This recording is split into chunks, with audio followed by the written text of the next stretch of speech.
Hey everybody, Dan here alongside Merlin, aka Joe, and it is Freaks and Geeks Friday with episode 17 out of 18.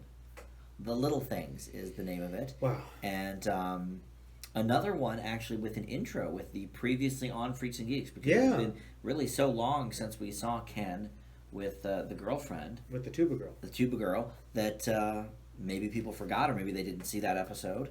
And of course, keep in mind they're playing this 5 months after the fact anyway. So they want to remind people, that's fine. Yeah, so that I wanted to remind people. Finally we get to the Ben Stiller episode. I've been telling you about this since before week one. Legendary in Freaks and Geeks lore. And really, this is maybe the only one that has, I think, a full A, B, and C story. Yes, and I don't think we've had a couple of like minor throwaway little things. Little things. But this, I really think there's a C plot. Has a full A, B, and C, or 2 A's and a C, if you will, maybe. Sure. Or 2 A's and a B, maybe. Or 2 A's and a B. I feel like the C is almost too small because it's a pretty big story. You're right. I think 2 A's and a B, and they all come together. They're all completely, in terms of blending. Which I always like. You liked, and I was thinking as I'm watching it, man, Dan must really like this one. This story is so connected. And yet I've told you, notoriously, I don't care for this episode that much because of Ben Stiller. I've heard that. So we're going to talk about everything involving this episode. God, where do you even start? It all centers, I guess, around George Bush. Yes. That's sort of the catharsis and the first scene. I guess I usually do the synopses. So basically, the George Bush, the future president, currently vice president, is going to be coming to the school, give a speech, and everything is kind of and just vice president too, because he's still vice president, just be elected. But yeah, this took place. This would have taken place in the spring of '81. Yeah. So he would have just been sworn in with Reagan like 3 months earlier. He's fairly new president. Yeah. And I was just trying to think. Yeah, I guess it's all around that. The first, I think, discussion is about, well, Lindsay's going to be picked by Mr. Rosso. Well, even before that, they're talking at the dinner table just about him coming. And Cindy is going to introduce him, right? Yeah. And she's talking about how she's Republican and how people that are Democrats are basically stupid, that they give a handout to people. This all comes way later, though. You're really jumping around. So at the start, they're at the dinner table, just talking to the parents about it. Yeah. And we find out that Lindsay's a Democrat. Yeah. And her parents are pissed. Because I guess they're Republicans. And he's like, when you get money, then you're got to figure that out. Right. And, of course, the big store, the big box store is opening up in town. And he's worried about that. Wants Lindsay to promote it for him. Yes. And so then, we get to school and we find out from Mr. Rosso that Lindsay is actually going to be picked to ask a question. Yes.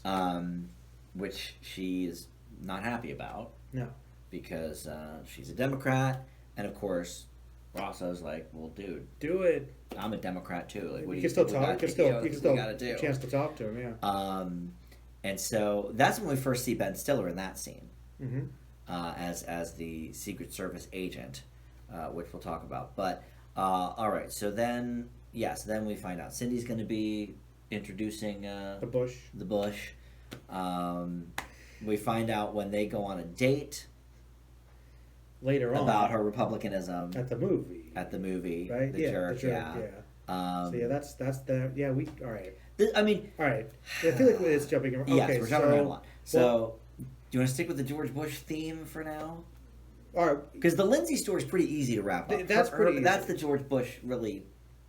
Basically, the main story. I guess in a way, this is also Bush, kind of a Rosso episode too. Really, a little bit, We actually get a lot of backstory on him because of this.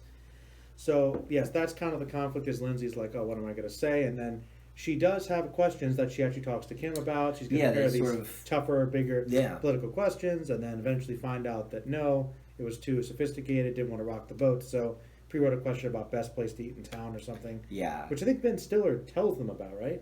Doesn't he give the question back? Doesn't he? He says, like, I'm sorry about that. I think it is. No, I don't think so. I think Rosso hands it to her. And says, I'm sorry they didn't accept your question. Stiller's only in, like, 2 parts. He's in that first scene when he comes into the Rosso office. I guess that's when he's locked out of his car and he's angry. We find out about that. Yeah. Yeah. Oh, yeah. So we get to see, actually, like you said, we learn backstory about Rosso. Right there, really. Yeah, but we also see for the first time... kind of loses composure. Yeah, like usually he's the cool, positive, hip, go-getter kind of dude, and he accomplished nothing. Locks his keys in the car, and he loses it. Pissed at her. Well, not pissed at her, really. But he takes it out on her. He's disappointed in the fact that she was kind of right and he was wrong about the system and whatnot. So we see that, and then closer to the end of the episode, where we actually are at the assembly, Rosso tries to come in. Secret Service agent Ben Stiller says, "No, you're a risk. You're not on our list. You're a risk." Protesting back in the day for some organization he joined in the '60s that he's still on their mailing list or whatever. That's like some radical group. I think it was made up for the show. Probably, I don't know, but. How radical they were, it's probably exaggerated. Anyway, right. He's protesting. Yeah, we learn a little bit before that about how... he got a can thrown at him. Canister, tear gas or he has a bunch of scars in his head or whatever from the tear gas canister. We find out he really was... I mean, we know he's a hippie. Well, he actually comes out and says specifically a couple times in this episode about the war and fighting against Vietnam, the war. Yeah, Vietnam and all of this. Doing the protests and the sit-ins and whatever. So then they take Rosso away as Lindsay's parents are coming in. Yeah. And, Mrs. Weir's like, oh, thank you for, getting our daughter this opportunity, da-da-da-da-da. And he's like, well, I'm not going to be able to see it, so, Yeah, and her dad makes a comment about, man, I always thought he was a weirdo or whatever. Yeah, I always knew he was a kook. But, she respects him more, though, after that. After all this... A ton. I mean, she even goes as far as to say that he might be a little bit attractive to some of her friends, Kim and maybe Daniel, too. And they're all just like... Yeah, she goes, if you like people that look like Jesus. Yeah. Should be accurate. But, I mean, he really does with that long hair. But, yeah, it's interesting that, like, it's not... maybe a crush, but she sort of mentions that, and it's a bit odd, I would say. Yeah, it's a little bit odd. That he, might be seen in that kind of a light to her. But yeah, so he gets basically sent to his room, where Secret Agent Ben Stiller... kicked out of his room originally. So I wonder where they put him this time.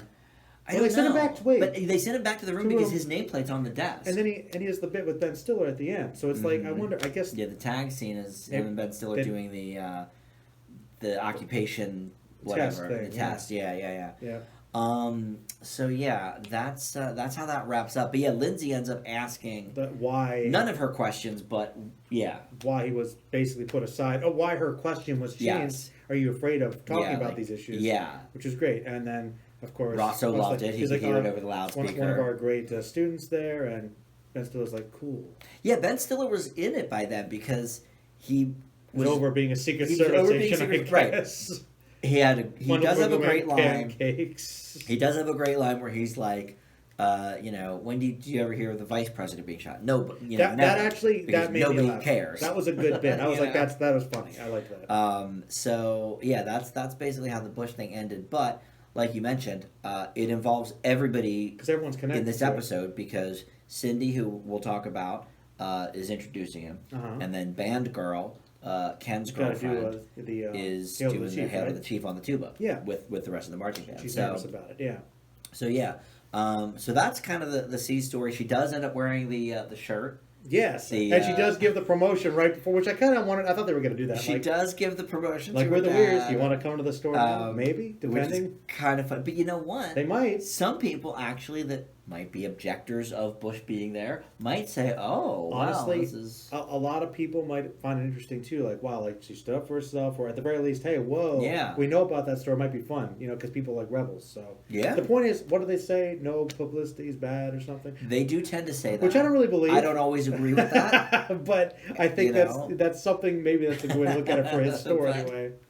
It's possible, but so before we get to the other topics of the episode, the other A's. There's a lot of A's. Should we dissect this portion? We usually do it portion by portion, I guess. Sure, if you want to, because it is a big plot. Yeah. Okay, so number one, when did you know Lindsay was going to not read the question she was approved to read? I had a feeling she wasn't. Right away. Pretty much instantly. I was like, so okay. Yeah, she's not gonna read that question.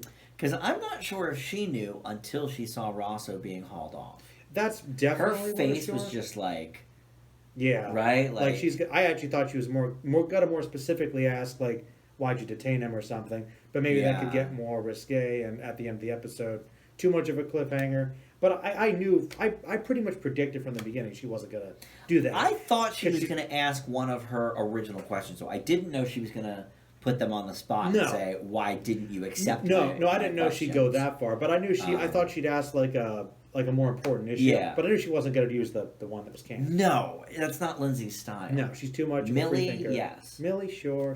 Which wasn't in this episode. No, she did not appear, although pretty much everyone else did. Gordon, yeah. Sage was there. Head cheerleader was there. Briefly. Yeah. Yep, everybody was pretty much there except for Millie, yeah. Except for Coach Biff and Millie. Well, Coach Biff can't be in every episode. No, but they could have had him. George Bush is coming to the school. Yeah, that's true. You know? So, many things with even the C story here. Sure. So we like that Lindsay didn't ask the approved question. I like it a lot. Good ending. Actually, very good ending. Good ending to that arc, yeah. Let's talk about the Ben Stiller of it all. Okay, yeah, let's talk about the Ben Stiller of it all. Okay. The Ben Stiller elephant in the room? Ben Stiller, of course, the elephant, the episode. The Bellelephant in the room. The Big Ben. The Big Ben in the room. There it is.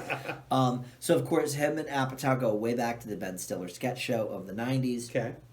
And I didn't know this until the commentary track on this, but Undeclared, which is the following year's Judd Apatow show with some of these same actors, Stiller was in the last episode of that. Really? And this was the last episode they filmed for Freaks and Geeks. That's fun. So they were kind of joking in the commentary, like, "Oh, well, he's our good bad Hail luck, Mary sort of, like, our good bad luck charm. We try and it does nothing." This was the last one they actually shot because, like I mentioned several times, they shot the last episode a little bit earlier, knowing that they were going to get canceled and knowing, you could put this in as the finale if you need to. So in a way, this episode is kind of a way to resolve something that maybe they didn't have time to otherwise. Perhaps. I mean, I think that's why they brought the Ken girlfriend storyline out. Big time. And sort of resolved, obviously, as we'll talk about the Sam Cindy story as well. Yeah. So they go way back. Good old Stiller. For me, here's why I don't like this. When you were watching this, were you wondering, like, what's Dan's issue with this? Or do you also think that it's not the best? Dan, I have mixed feelings about it. Okay, me too. This is actually, if you take that part out... Yes. This is actually one of my favorite episodes. And I'm glad you brought that up because I was you kind of like purported this over the months as being, man, this is like it was one of the worst. And I'll be honest with you, tricked you a little bit on that one. Which was good because this might be one of my favorites in a lot of ways. Yes, well I figured lower the expectations. Then I might be surprised. Yes. But are you going to say how you feel about the Ben Stiller camera? You want me to talk about it? Well, you go ahead. Okay. Here's my issue with it, and I'm very mixed on it. I would say I'm more mixed on the episode as a whole because of Stiller's existence. Okay. I'm not mixed on my feelings about the Stiller. In the episode. In the episode. Okay. Yeah. Now I like Ben Stiller. I know. So do I. Everyone knows that. I think one of my favorite comedic actors of recent times. But his presence here. Sticks out like a wicked sore thumb. To this point, the guest stars that we've seen so far are more low-key. Subtle, yeah. The dude at the department store, he's the guy that started MST3K. All right, well, that's not what I'd call an A-lister. No. And people like that, we've seen them kind of Leslie Mann was come and go. Leslie Mann was a teacher, although this was probably before she really became famous anyway. Yeah, not that big. Yeah. So now maybe she sticks out a little more, but yeah, for the most part, they're not really doing a lot of stunt casting on this show. No. They're hiring people that look like everyday people. A lot of the kids, this is their first job. Very realistic, very grounded, believable, yes, believable, and then it sticks out. That's number one. Number two, it's like a sore stiller. It's like a sore stiller. It's a broad comedy that we've never seen in most of these other episodes. There's been hints of it here or there, but with characters that we already know. Like Bill's a little bit goofy. So sometimes they'll do like the bit where they pour everything in the drink and make him drink it. Like, okay, that's a little more of a broad joke. Or him doing the leisure suit thing. Sam, that's a little more broad. Sure. But like Stiller is coming in and doing like bits, right? And I mean, for anybody that watches the show with any regularity, it's just a glaring contrast between the type of humor that they usually have in the show. The writing, the direction, even the way it's shot just seems different. Yes, I agree, and especially like the last scene where they're in Rosso's office doing the test, which, by the way, there's 7 minutes of just that being improv'd. Mm-hmm. Like the question where he's like, oh, do I like working with furniture? Well, I'd have to say I do. Apparently, like, he just did different reads of that over and over, different things. It was Stiller being a ham, being corny, because that's what he was told to do. And it just, none of it worked for me. Okay. And because, I mean, by this point he was, maybe he wasn't an A-lister, but I mean, they had done the first Zoolander, they had done Something About Mary, he had done some of the rom-coms. Pretty big. He was on his way up. It was a pretty big name. Yeah. It was probably a little before Meet the Parents. This aired in 2000, so it was probably within a year or so of Meet the Parents. But Reality Bites, of course, one of my favorites. He had long done that. He was known. Okay, so that's my piece on that. It makes one of my favorite episodes of this show dip dramatically. Okay. For my grade, which of course we'll get to grades in a long time, but in a long time. But okay, so you have some mixed feelings. I do. Okay. I think that because I liked so many other things about this episode so much, I don't know if it would make my grade dip as dramatically. Okay. I didn't like the initial introduction where they panned in and made it really obvious it was Ben Stiller. Yes. That was like, well, that was annoying. And then he was gone and didn't show up for a good while, and I was like, right, you forget about it. This is really a cameo. Pops up again. And I was kind of mixed about it, but then they kind of had the little arc with him, with Rosso in the office, and did his bits. And I did think they were funny. I did enjoy them. I thought they were kind of funny. They just not for a different show. But it did feel like it was a different show, and it was a bit weird. And it was a bit desperate. But I didn't think that it distracted me too much. And also, okay, think about this though. Here's something that always bothered me about this one too. Okay.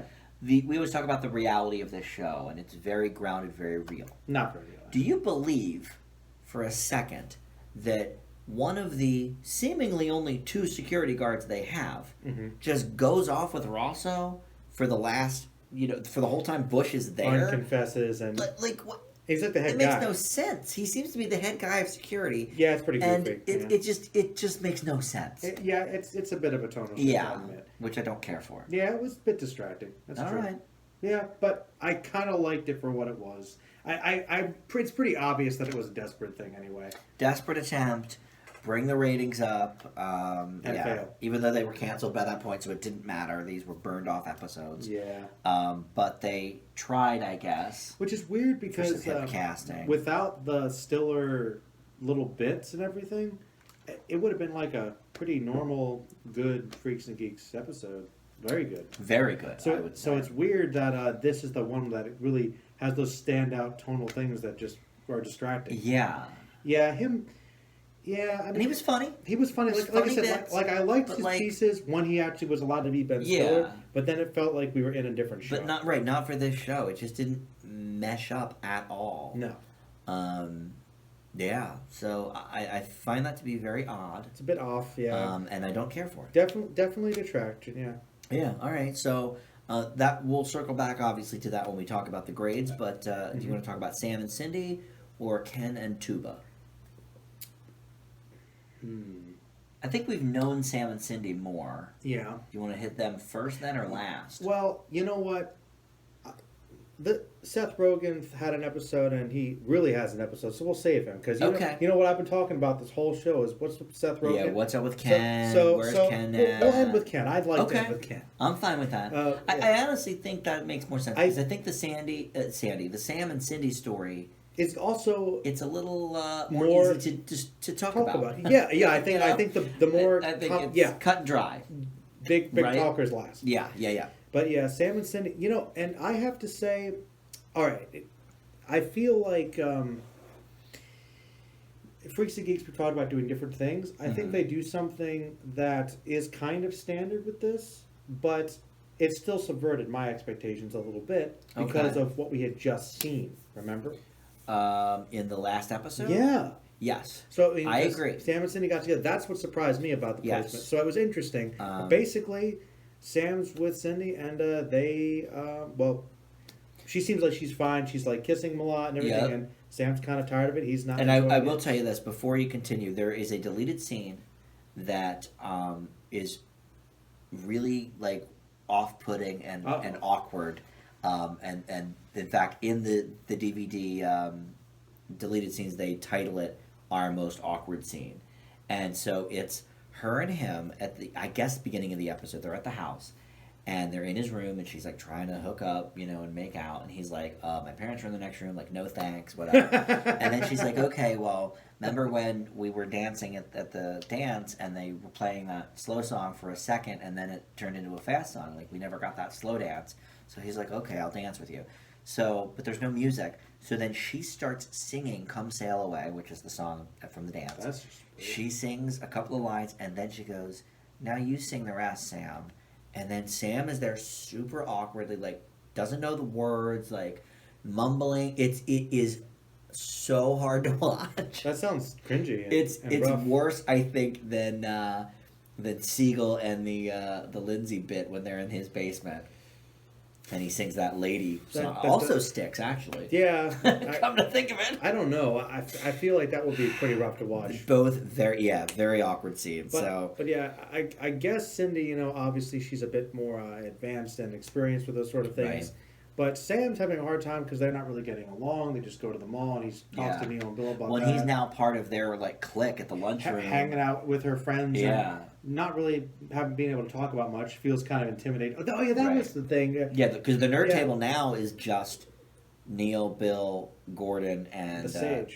Harris, yeah. And but that's interesting is that obviously Sam doesn't really have a lot of good time with her. They're not really doing much, but kind of the thing that sort of pushes it is when one of the jocks makes a comment about the cheerleaders being pretty. That's right. Means not you, and seems like, aren't you going to defend me? Almost like kind of putting him into this position that he doesn't want to be. He's like, didn't mean you. He said that, and almost wanting to instigate a fight. Right. So it's like it's this uncomfortable place to be. She has this mindset because she's so pretty and whatever. It's like an old fashioned. She's always like, why aren't you defending my honor? Like, I should be stood up for. Yeah, it's like a very kind of old fashioned sort of like chivalry type thing. She's very chivalrous. And Sam doesn't feel that way. She's just like... Didn't have to really feel like that not either. Not trying to fight, yeah. It's like, yeah, I get it. Like, I understand. He apologized. Or, yeah. Like, so, what's the big deal?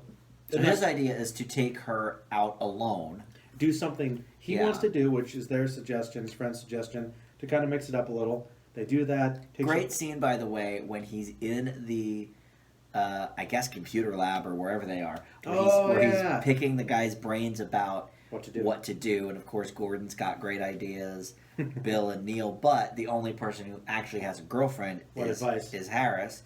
And we can just hang out and oils and her man. That's all she needs. Right. Which is a sign of probably a pretty good relationship. It doesn't really matter. You can just hang out and just be close. And I guess okay. So so it's actually once again good advice. Okay. So let's pause here because when I was a kid. When I was Sam's age, I was dating the ladies, and I didn't know what really to do. I mean, sure. Aside from the fact that I was gay, but whatever. But you didn't know what to do. I mean, when you're in 7th, 8th, 9th grade, you go to the movies, and I'm there to watch the movie. I'm not trying to make out. I took a girl to Back to the Future 3, and I'm like, I'm watching the movie. Like, I don't... She was trying to, like, hold my hand. I was like, okay. Well, but... Look, that's a common thing you run into. First boyfriend and girlfriend. It's a little... Like, like, what do you do? Yeah. And she's like, she wants to actually start kind of making out, give him a hickey. Right. At the movie. After saying that she doesn't find the jerk funny. Well, yeah, we didn't talk about that part And really, yet, but that was the thing. Yeah. Like, she's asking her, like, is the movie funny? She says, no. I think it's stupid. And that's kind of when you see his face, that just, like, disgusted, like, oh, no, like, this is not good. This is not working. And proceeds to still kind of make out. He doesn't want anything to do with it. Well, it's such an interesting scene because... I liked it. At the beginning... It seems to be going okay. Oh, we forgot about something. But then he gives her the heirloom. The heirloom. Because his mom... Which is, let's be honest, it's ugly as sin. I don't think it's ugly. It's pretty ugly. But it was designed to be. It looks like... it was designed to be something that she wouldn't wear with a 10-foot pole. All right. It's not a sparkly, diamondy thing. So... Personally, I get it. I'm sure it's nice for what it is. To be fair... But it's not something a pretty princess in high school would wear. And this is the key thing, though. This is the key thing, okay? Which is really a takeaway for me is that there was that nice scene beforehand where, because the parents are liking the fact he's going out with Cindy, and the mom gives him her mom's necklace. This is probably very nice. Probably from the beginning of the century. Yes. Old heirloom, hey, she wants you to have it. It's such a nice, sweet thing to do. Such a good gesture. And he does that, and she doesn't even offer to wear it and pretend. No, nothing. She doesn't even pretend really to like it. She just says, "Oh, thanks." Like the idea didn't even matter, and that's I think that combined. And remember, she asked how much he spent. Oh, and asked him how much did it cost? No, he's like, I don't know. It was inherited. Yeah, he's like, I don't know. It was an heirloom. Oh, so I didn't spend any money on me. Right, didn't spend any money. That's a bad sign. There's a lot of red flags, as they say. And he's picking them up as they in real time. Really, we're seeing it like boom, boom, boom. Yeah. Like, oh man, and then not liking the jerk. That was what did it. That was like the clincher. They've talked about that movie. So much I think more than any. They talk about Stripes a lot.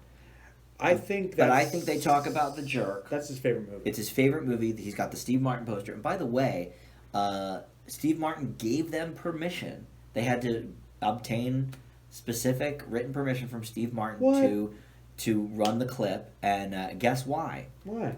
Because Jake Casten was either the writer or director of this episode, and he's done a lot of things more recently, more in our era. But his dad, Lawrence Casten, was around more in the 70s, 80s, 90s, and him and Steve Martin did a movie together. And so Jake, the son, was like, hey, da-da-da-da. And because of Steve Martin's relationship with Jake's dad, Lawrence Kasdan, he was like, sure, that's fine. So you don't know what Lawrence Kasdan has done? Well, he's done a lot. They've both done a lot of things. Tell me what Lawrence Kasdan has done. He worked on Star Wars. Oh, okay. I was like, I don't know that man. What was one of the things he did on Star Wars? I actually forget. One of the producers, maybe. He directed I was Empire or Jedi, one of those. I thought for some reason. I know so little about Star Wars. For some reason, I thought George Lucas directed all of those. He only directed the original, but the other two were, I think, it's Irving Kershner, and Lawrence Kasdan. I forget which one they were. But he did one of the other ones. He's one of the directors of Star Wars. Well, that's amazing. So, and I'm sure... I'm mad I don't know which one it is, actually. I'm sure he had a great relationship with Steve Martin as well, whatever movie they did together. I don't know what it was, but... Jake Casten has done mostly TV, I think, more than movies, but he's done a lot of episodes of New Girl and nice. Happy Endings and shows that I am into. And this was actually one of his first gigs. Huh? Was doing. So that was kind of their in to kind of have this worked into the show. That's pretty cool. So and look, I mean, I'm sure if they sent Steve Martin clips of the show that was like them doing the bits and having the Steve Martin poster in his room, and I don't really obviously know Steve Martin, but my impression would be he probably wouldn't care. Seems like a cool dude. He seems like a nice guy, pretty down to earth. Seems like a very cool dude. Guy. Yeah. What's that stand-up he did with Martin Short? Like, you won't be laughing, wasting 2 hours. Oh yeah, what? An evening you'll never remember. Which I never did end up watching. I didn't watch it. I wanted to. I do love the title. Yeah, it's a great title. That's awesome. You won't care. But yeah, they both have always seemed like really nice guys to me. But anyway, so yes, so she hates the jerk, and so he goes home. Not a good sign. Tries to give him a hickey, whatever. Then he goes home and tries to talk to Lindsay about it. Like she's coming home after the whole Rosso thing. Yeah, that's right. Of realizing her questions thrown out. Yeah. And she sees him, and they're both kind of just like down bad. Yeah, like what are we doing? But they have that heart to heart, which you love. always love when they have a heart-to-heart. And Lindsay tells them what's so great about that is her advice. I think it's pretty good. Is great. It's really good advice. It's really good advice that anybody, I think, would give that's been in some kind of relationship. And I mean, look, she just went through it with Nick. Yeah, you know, and she basically just says if you shouldn't be with somebody you don't like. Yeah, he's like, well, I can't break up with her. She's the prettiest girl in pretty, school. Like, how can? What does he say? Something about they all these people. Nobody even can believe that she's like with it's me almost in the first like place. he feels like it's almost like undeserving of it anyway. Mm-hmm. Like he's like, wow, like I'm lucky. Like she's pretty. Like, so and not only does he think he's undeserving, but he acknowledges that everyone in school thinks he's unworthy. Remember too, maybe they're right in looks wise, okay, but sure, but we learned more about her. And to be fair, Neil's also, of course, with being now less experienced. Like, no, man, she's pretty. Neil thinks he's crazy. When you wake up with your ugly wife and kids, you're going to be regretting this. Right. Which is coming from a guy who now is probably the least experienced of the three of them. Actually, which Bill points out. Bill keeps saying, "Did I ever tell you about this?" I made out with the girl. You liar! Remember the bit? Come on. Yeah, it's great. So I'm glad they brought that back. Neil doesn't know what he's talking about. He's just like terrible advice for this. Though, yeah. I would have liked to hear from the Sage actually. What his advice would have been? In that matter, It would have been very similar. Because I think it would have been pretty similar to Lindsay's. I think it was great advice. If you're not having any sage advice, if you're not having any fun, if there's nothing to talk about, if you're not connecting, then it doesn't matter how pretty or beautiful the person is. No, and I think she says something like that. Yeah, just because someone's pretty, it doesn't mean they're right for you. Right. Which at a young age, it's like you're so focused on attraction because of puberty and whatnot, but other feelings that mix up. There are things that are more important. Right. And that's a good lesson. Well, and the writers, look, the show is never overly political, obviously, but this is sort of a political episode. Actually, kind of. But the writers made a conscious effort to not only make Cindy a Republican, but go on at the movie about the homeless people and they all should just get jobs. It's funny because that's like the first stuff she brings up. Which Sam doesn't really care about either way, but it's kind of the hint, like he probably doesn't like what he's hearing, but he's like I don't really want to talk about this, and then it builds from there. Well, right, and what's funny is we know from the opening scene that Sam obviously was raised with more Republican values because the parents are Republicans. That's true. Lindsay, of course, is rebelling, but even so, I think Sam didn't really like that. Like you can tell, like why I don't really care about I think there's a difference. He's trying to have a good time watching the movie. Why are we talking about politics right now? Well, and we see obviously, right now I think there's a difference between like you're a Republican or you're a Trump Republican. And I think his parents are not. I wanted to actually talk about this too because I thought that classic Freaks and Geeks. I thought this was lots of layers. Yeah. That's why it's a talker. I think this is a really good representation of how easy it is to construe political values when you're a kid.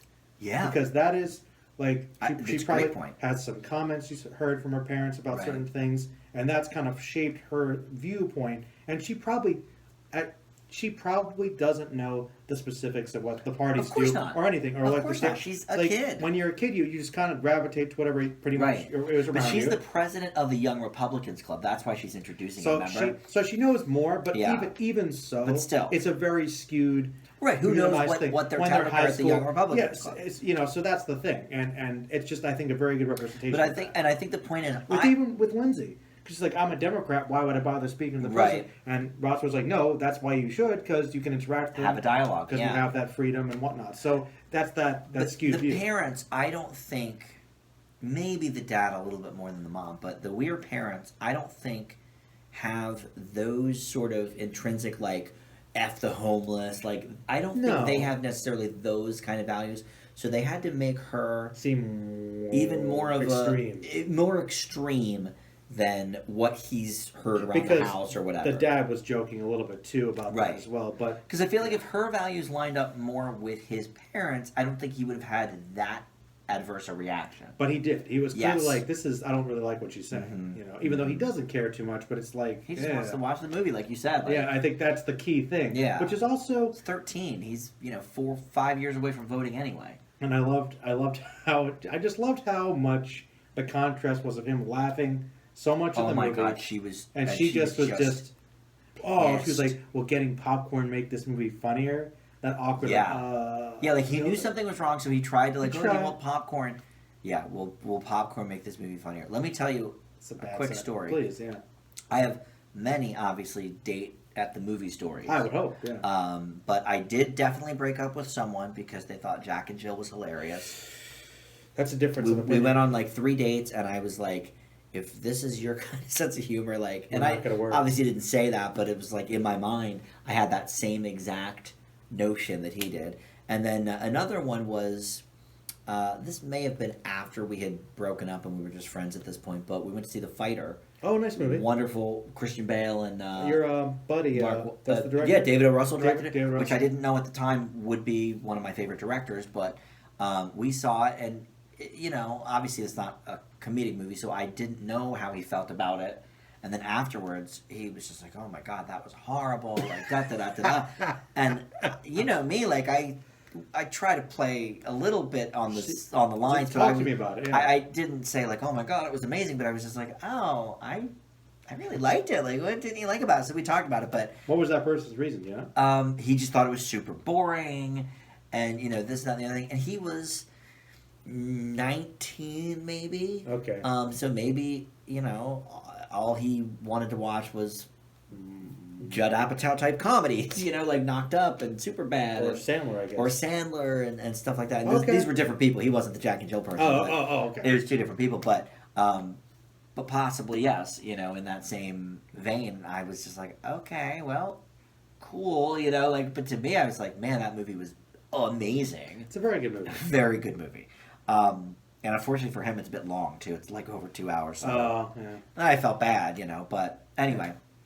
Point is, he broke up with her at school. Yeah, which she right doesn't before like. the assembly. Right before the assembly. Great timing. She gets to introduce Bush with these red puffy eyes. He's also wearing the turtleneck to hide the hickey. Yes, I'm glad you said that. Yeah, so because Lindsay suggested that. It's adorable. Yeah, actually, I like with the turtleneck. And I thought it was fun, and that was another thing to kind of hit it. She was like disgusted, like, "Why are you wearing that?" Yeah, I was like, "Well, you can't like giving this kid a hard time about what he's wearing." And look, well, it was because he was covering up the hickey. But even she wanted everybody to see it. I could get that for sure. I don't wanting to flaunt it. Yeah, it's a common thing, and he's like, especially since he knows he's probably gonna. Oh man, he just wasn't. Okay, I guess we'll save that for the intersection. You have to save that. What happens at... Oh, yeah. Gotta save that. Actually, that was gotta save okay. It. So all right, so let's pause that. We gotta pause. Let's pause the intersection begins. Yes. I guess really that's all there is to say about Sam and Cindy except for the bathroom scene. Yeah, that's a key scene. But that is a key scene. But anyway, he does break up with her. But keep all that in mind. Keep all that in mind. So, Ken. Is there any more to say before we get to Ken? I think we've talked a lot about the politics of it. Bill had a couple of funny lines, I'm sure. Yeah. Neil, the jerk was there. Yeah, okay, maybe that's it. I think so. We'll maybe probably talk about it a little more with... Yeah, once we get to the bathroom scene, we'll talk more about it, because there's some connected themes, clearly. But he does break up with her, and she goes to the assembly and is just like puffy... Like to introduce Vice President... puffy red eyes. Yeah! Also, by the way, I think that was a little hokey that they didn't have a President Bush there. Oh, yeah, he's out of frame. He's out of frame. Even, like, to get somebody who could... do some sort of impression, and you see him from the back, maybe. Oh, like you want a back of it? Like they've done that before in different sitcoms and stuff. Yeah. Like not Dana Carvey, maybe that's too on the nose, but somebody that can do, a Bush. An impression. Also, one other thing about the politics of it all. This was in 2000. This was shown in the summer of 2000. So I wonder... Bush. This was the Bush-Gore. Year. So I wonder... There was probably a thought. If they were maybe playing towards that a little bit or whatever. But maybe. But I will say that particular item does stem from a Feig childhood experience. Really? They had, in the 80s, they had Reagan... Jimmy Carter... Good old Carter. Come... or was it Carter? No, Ford. Whichever one was Republican, they had come. I think it was Ford. What year was it?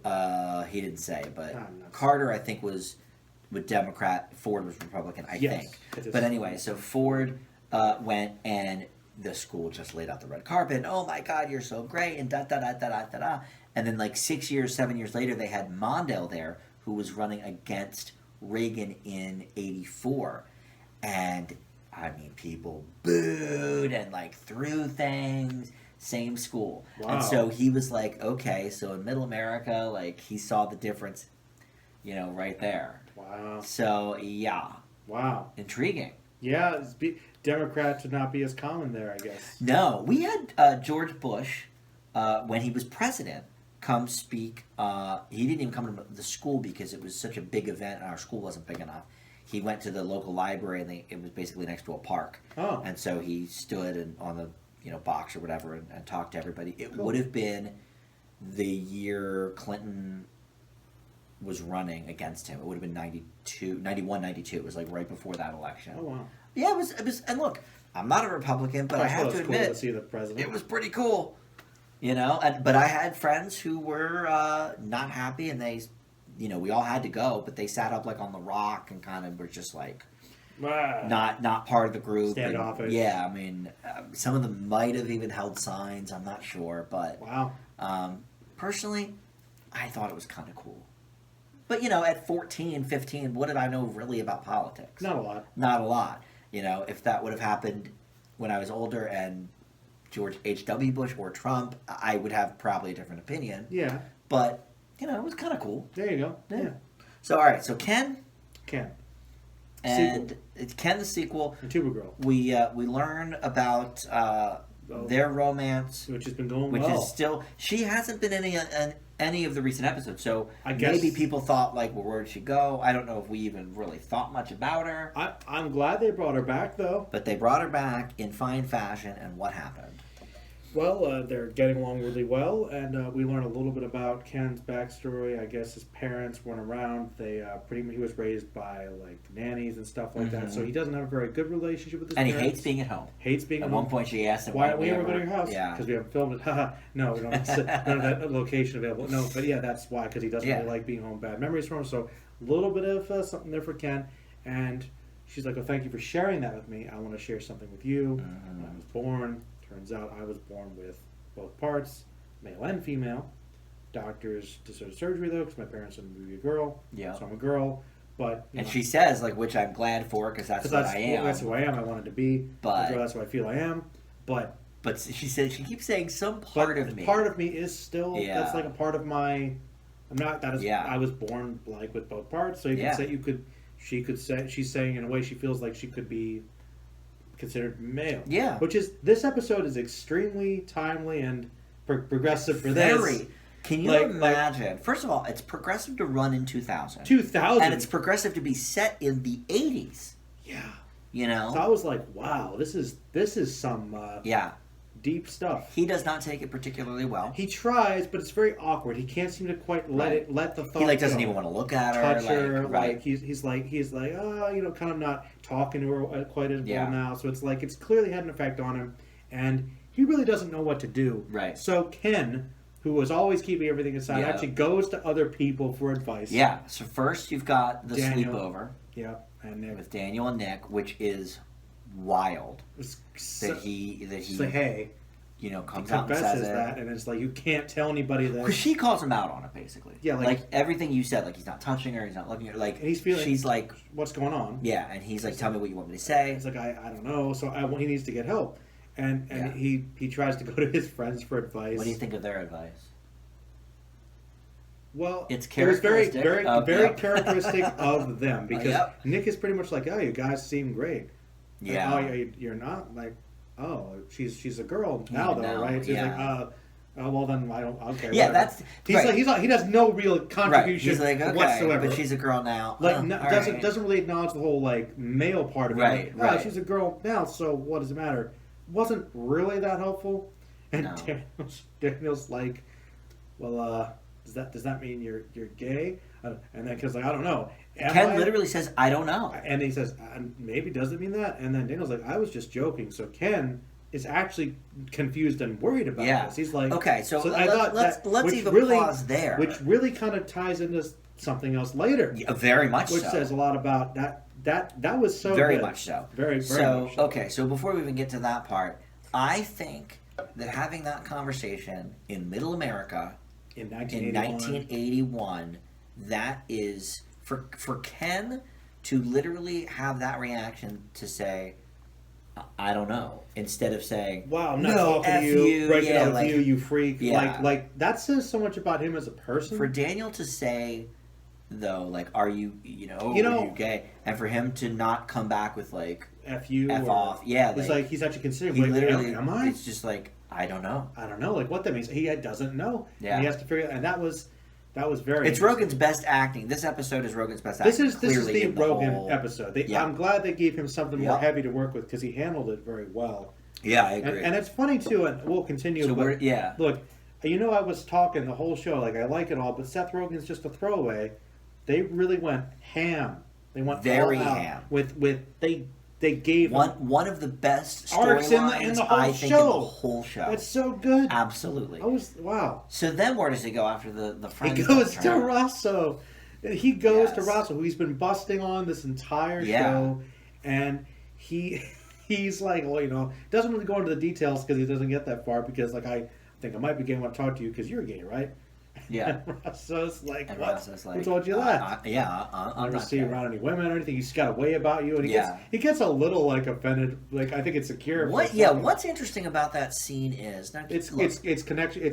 It's relation to another scene we see right after that. Yes. Like, he's been having stuff happen, and I mean, obviously Ross was like, it's fine, whatever, but that's not for me. You can tell he's like a little. Wait, like, what gave you that impression? Well, I have a big deleted scene to talk to you about with that. But before I even get there, gay. I think it is very interesting the way he reacted. Because he is a guidance counselor, so of course he has to be kind of even keel with everybody. But he's still, like, with everything. Like, huh? But he's very shocked that people think of him that way. And like you said, maybe a little insulted. Because he probably doesn't think he's... Look, it's 1981. So he still wants to try Makes to complete sense. Masculine or whatever. So here's this deleted scene they cut out, which I think is maybe one of the most interesting deleteds in the whole series. Okay. It should be good. Remember the math teacher that we kind of hate? Yeah, that guy's okay. He talks crap on Daniel. He told him to get out from under the stairs this episode. Well, he did. He did tell him to get out from under the stairs. But Rosso sends or tells him about Ken, thinking he might be gay, questioning his sexuality, because math teacher is gay. What? And so in this deleted scene, he stops Ken in the hallway, and he's like, Ken, come here, I want to talk to you a second. And he's like, look, Mr. Rosser told me in confidence that you're struggling with your sexuality issues. I just want you to know that, it doesn't leave this room, but, you can talk to me, da-da-da-da-da. And Ken's like, well, why would I talk to you? And he's like, well, because I am gay. And, basically whenever a student comes to Rosso with these issues, he sends them down to me because he's not sure how to, properly talk to them, and da-da-da-da-da-da. And it was just like, watching the scene, I was like, what? Did they not air that because it would have been too controversial? I think so.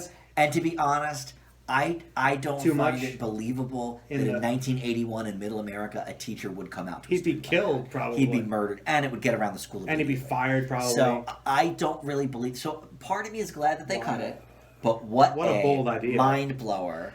What a twist, too, for that guy. Twist, too. And why such a, Right, why he's such a jerk to everybody. Great button on the end of that scene, though, when Ken's leaving, because he's like, no, I don't want to talk about it, like, whatever, I don't want to talk about why I came in here. But he turns back around and he's like, am I still getting a D? And he goes, if you're lucky. So I thought that was a good button on the scene. But, because he thought, maybe he'll not give me a D because I'm more understanding each other. That's pretty good. Because basically in Ken's mind, he's like, well, I'm going to keep this secret for you, so do I still get a D? You, man. I thought that was funny. But yes, in the end, I'm glad they excised that from the episode. But you could tell they were thinking about pushing. What a mind blower! That scene. All right, look, I want to ask you something because you know your TV history better than I do. Yeah. Around this time, 2000, I know they were introducing stuff, but I feel like that was still not something you saw to that extent. Well, Will and Grace was on by then. Will and Grace would have been in season 2. Comedy, sitcoms. I feel like they're a little more loose with that thing. with things? Well... I feel like drama's different. With drama, kids, you've had gay characters for a while. Now, drama with kids... Maybe that's the issue with the high schoolers. Yeah, I don't know. Dawson's Creek did eventually, but I don't know if they did from the start, because I didn't watch it. Because it was right around this time, I remember Willow and Buffy was being... Yeah, that would have been right around this time, and that was a big deal, I remember. 90210... Probably did, would have been off the air by then, or almost, but they had to have a gay character somewhere. Would the kids have been gay? Was certainly none of the major kids were gay. Uh-huh. Although there was that kid that killed himself in the first season, but I think that was because his parents were getting divorced. I don't think it was because he was gay. That sucks too. Which that actually happened to somebody in my high school. Their parents were about to get divorced and he killed himself. Whoa! Awful. Wow, awful. That's not cool. Yeah, he was 3 grades ahead of me, so I didn't know him, but it was awful just even knowing that it happened. But here's the thing: soap operas have had sort of gay characters, but a gay kid questioning himself in 2001, 2000. That's pretty rare, right? That's pretty rare. Yeah, I mean, Willow is a good example. It's the only one I can think of. It's a Buffy. I know Dawson's Creek did, but I don't know if it was from the start. I feel like... Here's the thing. I feel like side characters have been. And not side characters like Ken or Willow, but like... Real... Like if... I don't know, if Gordon or... Like somebody that's been in 3 or 4 episodes. In little you scenes. Kind of know him, but... Yeah, or like the head cheerleader or something. We've seen her a couple of times. They're not main cast members. Not main cast, and not even, I would say, maybe recurring. They're just kind of there.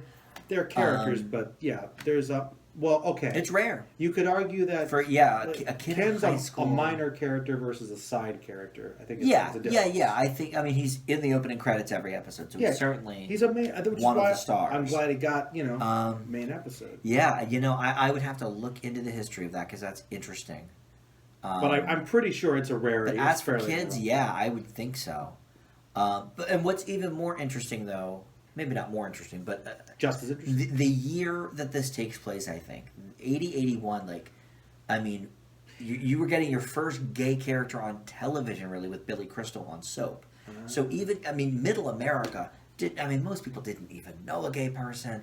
Gay was, that was really bad. And this would also be towards the beginning of the AIDS epidemic too, early 80s. A couple years before, yeah. Yeah, a couple years before. So for a teacher to come out to a kid in 1981, I don't believe. Because the AIDS. So it's fine that they excised that scene. Yeah, but the fact they were wanting to think about pushing it is that a mind blower that the math teachers? So I guess so. Here's the question though. Yeah.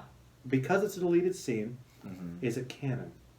Because now I know this is a side argument, but in sci-fi and anime and comic book stuff, it's all deleted stuff, side stuff. The arguments about canon, not canon. Well, how is Dan's I would say canon? in something like Freaks and Geeks. Okay. My take would be yes. Okay. Because it seems like something that could have been cut for time. Okay. But there's the 7-minute scene of Ben Stiller doing bits while he's doing the Rosso test. That obviously is not canon. Okay. So I think if it's a scene that either extends a scene that already exists, or is a completely new scene, but is within the normal confines of the show. Doesn't contradict the story. Isn't there... Like, for example, there's another deleted scene on this where Neil's mad that Bill got to make out with the girl. So I forget, Martin Starr leans down and literally kisses Chandler Bing on the mouth. That they should have kept. Obviously, that's not canon. That was a gag. Well, I would say this is canon. If they stayed in character, maybe it could have been canon. Maybe. But obviously, they probably laughed. Yeah, of course, because it wasn't expected. But yes, I would say that scene is canon. Yeah. Okay, fine. Math teacher's gay. Math teacher's gay. Here. Very, very interesting. Wow. But anyway, so get back to Ken. To get to Ken. Yeah. So he, after Rosso, does he go? I think the next time we really see him is the bathroom. No. No, I don't think so. Okay, what happens then? Remember, the fight. Oh, I forgot the fight. Yeah, can't forget the fight. Sorry. So there's a fight where Ken and Tuba Girl go in to hang out with everybody, and Daniel's just like, "Hey guys, What do you mean by that?" Seth Rogen says. Yeah. Hey guys, and then bam! Like, hey, you guys, what are you doing? And Seth's like, oh, I see. And then, right. Just knocks him right in the eye. Of course, Tuba Girl pissed. She's like, she thinks, oh no, everybody knows. You said you never tell anybody, broke the promise. Well, clearly Daniel knew. Because he said, I didn't mean it like that. She knew at least Daniel. But she thinks that Kim and Lindsay know. She thinks everyone knows and runs off, and it's this whole thing. And that's also what kind of feeds into Lindsay as well when she talks to Sam. Like, oh, my friends are fighting. I don't even know why. That's right. Yeah. And how great is it, though, that even after that happens, Daniel that was my favorite part. Doesn't tell anybody. That was actually... He won't even tell Kim. There are some great scenes. I think that might be my favorite line, though. That was probably the best... That was one of the best parts for me, for sure. Is when Kim asked, and she's like, Kim's what was that about? Like, you tell me, because, they're close. He probably tells everything. Let it go. Just let it go. Still doesn't... He keeps his promise. Yeah. Even after he got socked in the face. And he's like, I kind of get why he might have... he's thinking about it. And that was... What a mature... It really honestly, was. I probably wouldn't have done that. Well, he did it because his... I probably would have too. Over some man because I want to explain, but he still holds to his convictions, this friendship. That's some good. Daniel, I told you, would be one of your favorite characters by the end. VIP. Well, he's up there. Maybe. He's up there. Maybe. So yes, the fight happens. Then bathroom. Yeah. so the scene in the bathroom is where Sam goes into puke because he's too nervous to break up with Cindy. Yeah.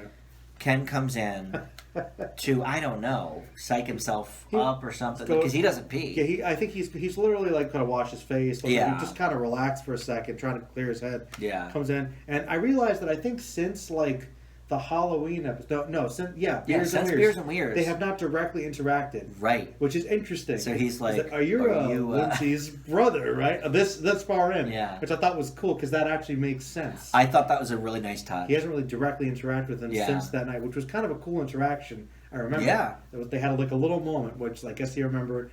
On the couch. They have a heart to heart. It's kind of like, what's your problem? Oh, I want to break up my girlfriend. She's just, she's too different than me. I'm like, what? Like, but she's so hot. Yeah, but I'm just not having any fun, Here's what's so great about that scene. It's a great scene. As it continues, Sam's kind of telling Ken all the things that he doesn't like about the relationship and about Cindy. Doesn't like the jerk. And Ken realizes that he's got all of that with Tuba Girl, and he's so lucky. And when he says... Sam's so mad. When Sam goes, she didn't think the jerk was funny, like, Ken gets... The jerk rules. It's he was so mad. My girlfriend really likes the jerk. Like there's like it's like the whole list. Everything Sam says, Ken's like, wow, I have this with Tuba Girl. I know, and it's really great. I love that scene. I think the best part about it is because like Sam hits that final thing in like, oh, so it's what I confessed everything with mine. What's wrong with yours? Like, oh man, like. I don't know. I have a lot of great time with her. I have I guess nothing. I have a good time. I don't really know what the problem is. Yeah. And Sam's like, Sam's like, what's the problem then? And he's like, I don't know. It's a great scene. That was amazing. Yeah. That was really So then great. Ken goes and finds her in the line to go sing Hail to the Chief. After trying to tap on every tuba person for a bit. Did you not like that bit? Yeah, no, I didn't. That was a bit much. I didn't because I thought one or two would have been fine. I don't believe that he doesn't know what the back of her head. 8 different people he passes with tubas, and he doesn't know the back of his girlfriend's head. Like, it seems a little odd. That actually was kind of bad. Yeah. But it was fine. Another he finds her. Joke, I says, thought. I apologize for everything. I don't care. Yeah. That's good. And then they kiss. The kiss? It's great. And he shouts out, Hail to the Chief rocks! Hail to the Chief rules! And she gets a big laugh out of that. That was and that's the episode. Great arc. Yeah. A great arc. Great story. Great subject matter. Yes. And so we're approaching the hour mark here, and I think there's still probably things to talk about. A little bit. Did you like the scene where Ken went home and started listening to gay artists? Yes. He listens to David Bowie Fashion. He listens to... I couldn't figure out what the second one was, but I think it might be Judas Priest. It sounded something like hard rock. Metallica. I tried to Shazam it. It didn't come up. Like a first album thing. And then some disco. But Rob Halford and Judas Priest is gay, so I was thinking that maybe. Was that known by? You see, that's what I don't think it was. I don't think he came out much later. So I don't know what else he would have been listening to. But the thing is, I did actually like that scene because it seemed like a thing a person would do. And the cool thing about it was he did really like the metal and the rock more. But the disco stuff, he was kind of like... Yeah, I kind of like it too. So this is a terrible way to determine anything. Yeah. He just has good taste in music. So the scene with the math teacher, the reason they figure out that he's not gay. They do actually figure it out. It's not that Ken can't talk about it, but the math teacher asks him, well, because he tells him, look, I listen to all this music and da-da-da-da. The math teacher goes, well, do you find yourself attracted to other men? And he's like, well, no. And he's like, there you go. Well, you're not gay. Problem, mystery solved. Yeah. By the way, I had to bring this up. Another reason why this episode is very good. Tell me. Is because the mascot's back. Did you catch it? Yes. They brought the mascot back. They were bringing the head in to the ceremony for the assembly. For the yeah. That was great. I did like that. That was really good. Yeah, because they had it like in the lunchroom for some reason. I'm just glad they kept that prop. We're going to use it again. That frick. Yeah, well, they made it. Remember how much it cost? A couple $1,000s. We're going to use this again. By the way, another tag along to the Daniel fight scene that I loved is when he then picks Ken up. Ken's walking home. And that song, it's a Jackson Browne song that I'm not familiar with, but my God, it was perfect for that scene.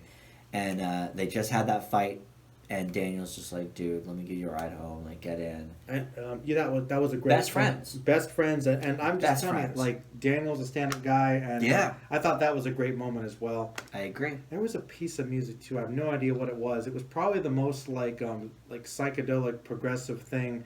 And I forget, is it Lindsay? No, it was when Tuba Girl was laying on the bed. Oh, yeah. And I was like, this is a cool track, and I have no idea. What, did they write it for the show? That was good. Yeah, I didn't know what that one was either. That was a good one. I was like, that's interesting. It sounds weird for 81, but maybe. Yeah. But that was good.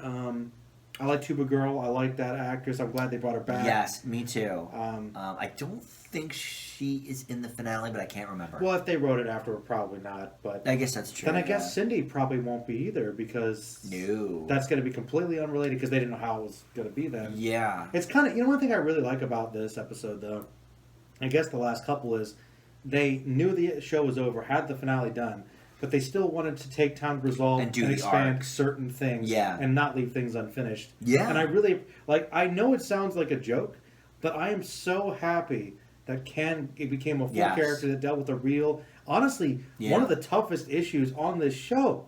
Absolutely, especially for the time period and where they live. Absolutely, I'm just glad Seth Rogen. He got an episode which was nice, but he got a real episode this time. Well, and so when they filmed that finale, basically the thought was they'll film the finale, but they're going to still write all the episodes because they thought, okay, maybe NBC will run them all, maybe they won't, but whenever they decide to cancel the show, they can throw the finale on as a button, and that'll be it. Okay. So it's like, and the finale will wrap things up too, but yeah, I think they basically, these last few episodes were sort of like, if cleaning you house. want it, cleaning house. Like we kind of said that the last episode was sort of that was a take, like you could lift it out and it didn't really affect much of anything. It was a good episode. It was okay. I think we gave it like a B+ or something, but B or B+. But yeah, like it's a lifted out episode because they did those purposely to be interchanged, and if unfortunately NBC canceled them the day after an episode and then said you're not getting any more on the air, goodbye, which thankfully they at least ran 3 over the summer, but that's nice. Yeah, so they never even ran the finale, but that was the intention. Was anytime we get canceled, they'll just throw the finale on. So they never ran the finale? Or they did with these last 3 over the summer. Okay. Last week's, this one, and the finale ran as a block, yeah. If you cared, watch it tonight. So, yeah, basically, now's your chance. You won't see it again? Now or never, because they didn't know about the DVDs. Yeah. All right, so let's talk grades. To me, before Ben Stiller, this is an A+. This is literally one of the... I mean... and this is why you hate the Ben Stiller. This is why I hate the Ben Stiller part, because if he wasn't in it, or if they tamped down that brand of comedy, or just cast someone else. Honestly, that's the thing. Honestly, if it had been anybody else, it kills me. That if they weren't doing the Ben Stiller bits, I was thinking before, and this could have been anybody. Yes. Before the last bit. Yes, before the last bit, it could have been when it became Ben Stiller's show, talking about pancakes. Right. I was like, what is this? It was hilarious. It was funny, but it was out of place. It was completely out of place and unfocused. But I agree with you. I think this episode is actually pretty excellent otherwise. It's literally, other than that, I think maybe the best episode. It's one of my favorites. I thought it was really good. All right, so how much does Ben Stiller affect it? Not that much for me because I think the stuff is so darn good. I think, think about Goofy. This. Think about it. All right, and obviously it's impact, but percentage-wise, Ben Stiller is barely in this. Really, compare that to all the spots we talked about. Is. Like compared to everything else, it's not that much. I will admit it's distracting, but until the last bit, which is not that great for the episode, I'm okay. Like him being there, saying, "Hey, get out of the hallways," whatever. Yeah, that part's alright. Whatever. Look, I don't know. Alright. So it doesn't affect you too much. No, I don't think it impacts. Overall, I would give this episode, with all the Ben Stiller stuff intact. Okay. I would give it an A-. Well, A- is fine. I thought you were going to go much lower. No, it's not going to be much lower. But I mean, this is an A+ episode. Yeah. That should be an A+ episode, and it's not, and it's infuriating. It's an A+ episode with an asterisk. In my book. Yep. So were you going to A it? I'll be honest, probably. Because you said it didn't affect your opinion that much. No, but you're right. I don't think giving it an A+. I mean, I can't give it an A+. I in my book, yes, I do think. If you want to fight for an A, that's fine. I think I'll fight for an A. A+ is definitely not happening. No, because I cannot deny it with you. The Ben Stiller thing is out of place. Ugh, it's awful. But it's not in that much of the episode, and it is kind of funny. And they give something cool with Rosso to do. It is funny. It's just, I'm actually okay with all of it, except for the part you brought up, where it seems completely unrealistic. Yes. He just fucking, excuse me, he'd be there in the scene. So that didn't make sense to me. But here's the reason. It's just so grounded in reality. Every other thing. I know it's bad. I agree with you. Yeah. But this is the thing. All right. Thinking about the meat of how good all the other plots are and how that doesn't affect any of it, I'm okay with that. I will say. Doesn't really. I will say this is probably the only episode that still, after seeing it multiple times, does make me tear up. When Daniel pulls up in that car and offers Ken a ride home, every time I'm just like, oh my god, like they just beat each other up. Like Daniel, for character Daniel Daniel refused to tell Kim. Look. Well, we forgot to say too. Tuba Girl comes up to Lindsay before the assembly and is like, you don't know everything that's going on. She's like, no, I don't. I don't actually. Nobody tells me anything. She's like, oh.